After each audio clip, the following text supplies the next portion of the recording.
πάμε να του φέρει στο χέρι.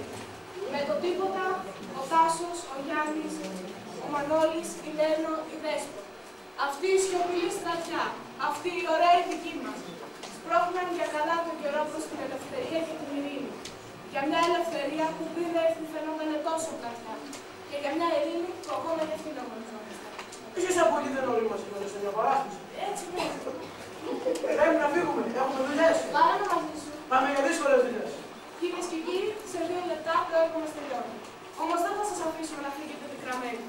Όχι γιατί σας κάνουμε τη χάρη, αλλά γιατί έτσι γίνεται πάντα και στη ζωή. Πάει να πει στον τόπο μας, οι ρίζες μας είναι βαθιές, το χώμα δικό μας. Κόβω, κόβεις, κόβει, κόβουμε, κόβεται, κόβουμε τα κλαδιά μας, το κορμό μας. Μα το χώμα ξαναφυσκώνει.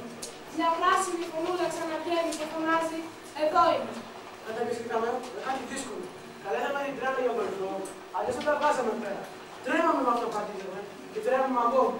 Όμως, αυτό που φέραμε ήταν να βρείτε σε αυτή την παράδειση και να μην φύγει τα διάφορα. Να βρείτε ψεγάδια, να μας κρύβετε, αλλά να μην φύγει τα διάφορα.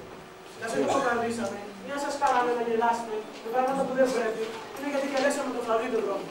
Έτσι, η ζωή είναι χύμα. Το αστείο και το σοβαρό. Τα όσια και τα ιερά. Ο Άγιος και ο Θεοπαίχτης. Ο δράκος είναι εκεί και θα είναι κι αύριο και μεθαύριο. Περιμένουμε το στόμα ανοιχτό. Ξερογλύφεται, τον βλέπετε. Είδε πως σκότωσαν την παρέα του Καραγκιόζη και περιμένει να τους φάει.